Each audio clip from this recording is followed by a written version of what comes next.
Kitchen का कितना ही मुश्किल काम हो पर हम उसे आसान बना सकते हैं इन छोटी-छोटी टिप्स के ज़रिए। अस्सलाम वालेकुम मेरी फैमिली, उम्मीद है कि सब खैरियत से होंगे। आज की वीडियो भी टिप्स से भरपूर है, तो चलते हैं अपनी फर्स्ट टिप की तरफ।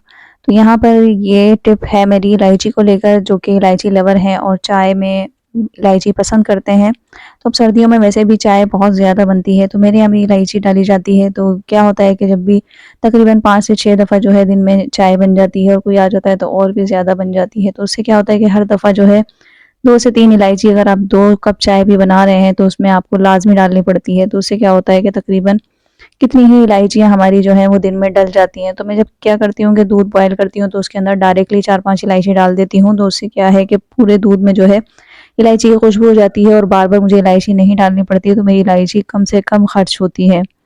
तो यहाँ आ जाते हैं नेक्स्ट टिप की तरफ। नेक्स्ट टिप है मेरी लोबिया को लेकर, यानी कि चोरे भी जिन्हें कहा जाता है, तो ये हम बहुत ज़्यादा अपने घर में भी बनाते हैं। तो तकरीबन ये और खाने भी चाहिए और बच्चों को भी खिलाने चाहिए क्योंकि ये एक हेल्दी फूड है। तो यहाँ इनको लेके मेरी टिप्स है कि जब हम इनको, जिस तरह से हम चनों को बॉयल करते हैं, इसी तरह से हमें इन्हें भी रात में भिगोना पड़ता है। तो मैं यहाँ रात में भिगोना भूल गई थी और मैंने कहा कि आपके साथ भी शेयर करूँ। तो मैंने इन्हें जो है 2 घंटे के लिए तेज़ गरम पानी में, जब आप इन्हें भूल जाएँ रात में भिगोना, तो तेज़ गरम पानी के अंदर आप इनको भिगो दें 2 घंटे के लिए। तो यहाँ मैंने जो है वो तेज़ गरम पानी था जिसके अंदर मैंने अपने ये चूरे डाल दिए हैं और उसके बाद मैं इन्हें ढक के रख दूँगी। तो 2 घंटे के बाद ये देखें कितने फूल चुके हैं। और अब इसके अंदर जो है मैं हाफ़ टी स्पून जो है, जैसे हम चनों में डालते हैं ना मीठा सोडा, इस तरह से आप इसके अंदर भी हाफ़ टी स्पून से भी थोड़ा-सा, जितना हम चनों में डालते हैं, इसे डाल दें और 1 चम्मच के करीब इसके अंदर नमक ऐड कर दें। और फिर जो है इसको जब अच्छी तरह पानी में बॉयल आने लगे ना, अच्छी तरह चला के, और फिर जो है इसको ढक के बिल्कुल हल्की आँच पर इसको पकाएँ। हाँ, बिल्कुल हल्की आँच पर इस तरह से हम दम पे रखते हैं तो ये देखिएगा, ये आपका आधा से पौन घंटा भी नहीं लेंगे और ये बहुत अच्छे से गल जाएँगे। तो यहाँ नेक्स्ट टिप की तरफ आ जाते हैं हम। नेक्स्ट टिप है मेरी गुड़ को लेकर। पहली टिप्स तो ये है कि जो आप गुड़ खरीदें तो गुड़ को जो है वो आप देख के खरीदा करें कि अच्छा वाला गुड़ हो। क्योंकि जो ब्लैक गुड़ आता है, काले रंग का होता है, वो चाय और दूध को दोनों को फाड़ देता है। तो इसलिए जब भी खरीदें गुड़ को देख के खरीदें और बोल के खरीदें कि हमें अच्छा वाला गुड़ दें। तो नेक्स्ट स्टेप आ जाती है कि जब हम गुड़ मेरे यहाँ भी बहुत ज़्यादा यूज़ होता है चाय में, दूध में। तो क्या होता है, इसकी बहुत बड़ी-बड़ी डलियाँ होती हैं, तो जब भी हमें दूध में या चाय में यूज़ करना होता है ना, तो मैं पहले पूरी ये डली इस तरह से उठाती थी और फिर हर दफ़ा जो है इसे तोड़ के डालती थी।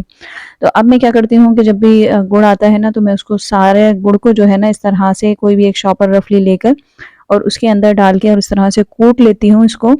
तो क्या होता है कि उससे सारा गुड़ जो है वो कूट के और फिर जो है एक जार लेके उसके अंदर मैं डाल देती हूँ, और जब भी मुझे यूज़ करना होता है ना चाय में या दूध में, तो मुझे मुश्किल नहीं होती है और फिर मैं उसी वक़्त जो है उसे दूध में या चाय में डाल के और फिर मैं यूज़ कर लेती हूँ। तो उससे क्या होता है कि अच्छा वाला आप गुड़ लेते हैं तो वो बिल्कुल भी फटता नहीं है और आपकी चाय या दूध जो है वो ख़राब नहीं होती। क्योंकि जो ब्लैक गुड़ आता है वो बिल्कुल एकदम चाय को फाड़ देता है, और चाय या दूध जिसमें भी हम यूज़ कर रहे होते हैं सर्दियों में, तो वो हमारी ख़राब हो जाती है और हमें फेंकना पड़ जाता है।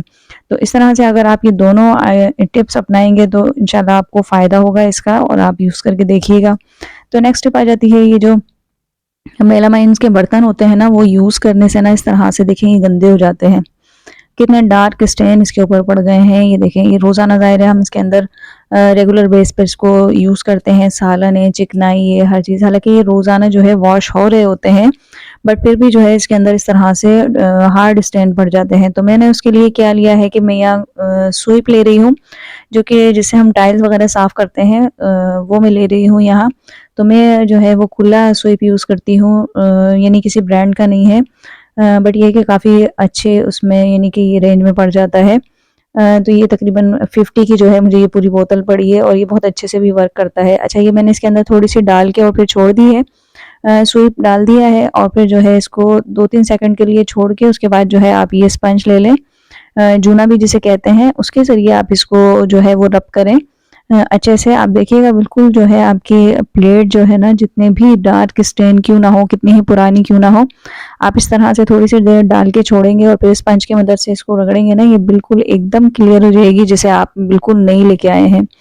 तो हम यहाँ इस तरह के बर्तन जो है वो फेंक देते हैं जब गंदे हो जाते हैं, तो हमें इन्हें फेंकने की ज़रूरत नहीं है, बल्कि हम इस तरह से उन्हें साफ़ करके दोबारा से रीयूज़ कर सकते हैं। और ये देखें बिल्कुल एकदम चमकदार और शाइनी हो गई है, जैसे बिल्कुल न्यू प्लेट हो। तो यहाँ चलते हैं नेक्स्ट टिप की तरफ। नेक्स्ट टिप है मेरी इस जूने को लेकर। स्टील का जो जूना होता है, स्पंज भी जिसे कहा जाता है, तो ये रेगुलर बेसिस पे हम सफाई के लिए यूज़ करते हैं इसको, बर्तन वगैरह मांजते हैं तो इसके अंदर भी जो है वो गंदगी इकट्ठी हो जाती है और खाने के पार्टिकल वगैरह रह जाते हैं, तो जिसकी वजह से बाज़ दफ़ा क्या होता है कि हम ज़्यादा दिन इसको नहीं देखते तो इसमें कीड़े भी पड़ जाते हैं। तो इस तरह की जो क्लीनर वाली चीज़ें होती हैं ना, ये भी हमसे सफाई मांगती हैं। तो यहाँ मैंने लिया है थोड़ा सा पानी, और जी इसके अंदर मैंने हाफ टेबल स्पून जो है वो डिटर्जेंट का डाल दिया है। साथ में मैंने जो है 3 से 4 ड्रॉप जो है वो वाइट विनेगर, जो कि हम घर में ही हमारे होता है, यूज़ करते हैं क्लीनिंग के लिए या खाने में।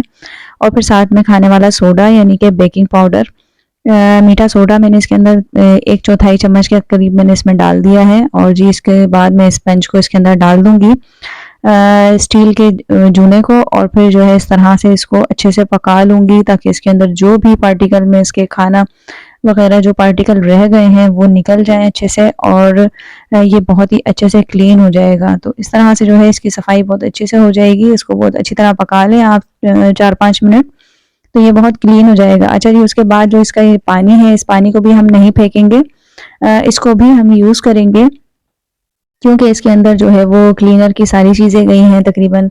क्योंकि मेरा इतना गंदा नहीं था, मैं वीक में एक दफ़ा लाज़मी इसको वॉश कर लेती हूँ, तो इसलिए इतना पानी इसका गंदा नहीं हुआ है। तो मैं इसको क्या करूँगी, अपने सिंक को अच्छे से वॉश कर लूँगी। इससे मेरी जो सिंक की ड्रेन होगी ना वो भी साफ़ हो जाएगी, और साथ में जो है मेरा सिंक भी जो है ना इससे चमक जाएगा। ये देखें, ये पानी इतना ज़्यादा गंदा नहीं हुआ है, अगर ये ज़्यादा गंदा होता तो ये और भी ज़्यादा काला हो जाता। तो यहाँ उसके बाद इसी स्पंज की मदद से मैं इसको रगड़ लूँगी अच्छे से। तो ये देखिएगा आप, सिंक की बिल्कुल चमक ही अलग होगी और बहुत ही अच्छे से क्लीन हो जाएगा, बिल्कुल एकदम चमक जाएगा। तो यहाँ एक ही क्लीनर से हमारे कितने सारे मसले सॉल्व हो गए हैं कि किचन की जो सिंक की ड्रेन होती है इसके अंदर कितनी बदबू आती है, ये बंद हो जाती है। तो ये ड्रेन भी आपकी खुल जाएगी और ये स्मेल भी इसमें से नहीं आएगी, क्योंकि इसमें जो है विनेगर डला है, बेकिंग सोडा डला है। और जी सिंक तो आपका वैसे ही चमक जाएगा और जूना भी आपका साफ़ हो चुका है।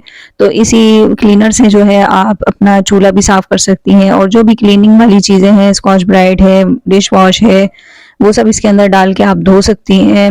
आपको बहुत अच्छे रिजल्ट्स मिलेंगे। तो यहाँ वीडियो अच्छी लगी हो तो लाइक और शेयर करना मत भूलिएगा। मुझे दुआ में याद रखिएगा। अपना बहुत सारा ख्याल रखिएगा। अल्लाह हाफ़िज़।